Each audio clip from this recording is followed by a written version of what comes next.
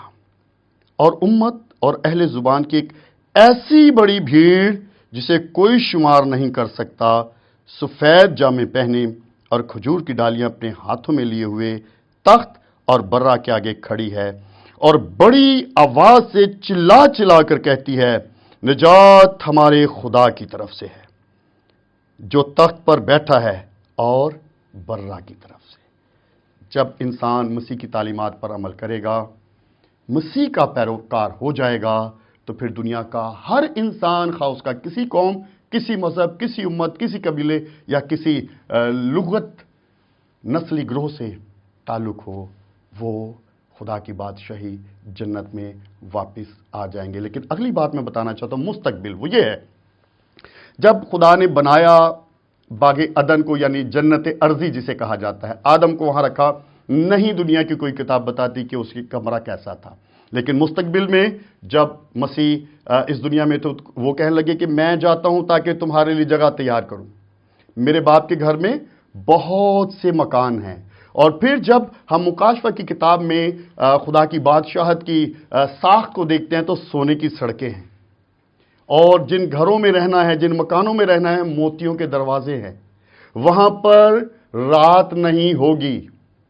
پہلے خدا ٹھنڈے وقت میں آ کر آدم سے بات کرتا تھا، لیکن مستقبل میں خدا جنت میں اپنے لوگوں کے ساتھ رہے گا۔ اس خوبصورت دنیا میں، اس خوبصورت جنت میں داخل ہونے کے لیے مسیح کی پیروی کرنا ضروری ہے۔ خدا نے دنیا خوبصورت بنائی، ابلیس نے انسان کو گمراہ کیا اور انسان ابلیس کی باتوں پر لگ گیا، اس نے زمین کا نقشہ بدل دیا، بگاڑ دیا، بدصورت کر دیا، لیکن مسیح دنیا میں آیا تاکہ دنیا کو پھر، آدم کی نسل کو پھر وہ خدا کی جنت میں، خدا کی بادشاہی میں لے جائے، اور دنیا کی جتنی بھی ترقی ہو جائے، خدا کی بادشاہی جیسی شکل اور صورت دنیا نہیں حاصل کر سکتی۔ اس کے لیے دنیا کے ہر انسان کو جو آدم کی اولاد ہے اور جو اپنے آپ کو خدا کی مخلوق سمجھتا ہے، اسے مسیح کی پیروی کر کے، مسیح کے وسیلہ سے خدا کی بادشاہی میں داخل ہونا ضرور ہے۔ آئیے ہم دعا کریں گے، اپنے سروں کو جھکائیے۔ خداوند قادر مطلق خدا، زمین کے خالق، زمین و آسمان کے مالک، ہم تیرا شکریہ ادا کرتے ہیں۔ تیری مانند محبت کرنے والا خدا اور کوئی نہیں ہے، تو واحد ہے۔ اس لیے میں دعا کرتا ہوں دنیا کے ہر انسان کے لیے، ہر مذہب، رنگ و نسل کے انسان کے لیے، جس کے لیے تو درد رکھتا ہے کہ انسان ہلاک نہ ہو، جہنم میں نہ جائے، جس کے لیے تو نے مسیح کو اس دنیا میں بھیجا تاکہ دنیا اس پر ایمان لا کر مفت میں راست باز ٹھہرے اور اس کی پیروی کرتے کرتے تیری بادشاہی میں داخل ہو جائے۔ میں اس وقت دیکھنے سننے والے ہر بھائی بہن بزرگ بچے کے لیے دعا کرتا ہوں، آج سے ہم میں سے ہر ایک کو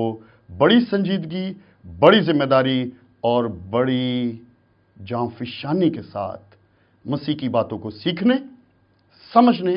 اور ان کی پیروی کرنے کا فضل دے دے، تاکہ ہم میں سے کوئی بھی تیری بادشاہت سے باہر نہ رہ جائے۔ میں 611 ٹیلی ویژن، ساری ٹیم، اس ٹیلی ویژن کے سی او اور مینیجنگ ٹیم کے لیے دعائے خیر کرتا ہوں، اور دعا کرتا ہوں اس ٹی وی چینل کو دنیا کی انتہا تک تیرے کلام کی روشنی اور خوشبو پھیلانے کا فضل ملتا رہے، مسیح یسوع کے پاک نام کے وسیلے سے، آمین۔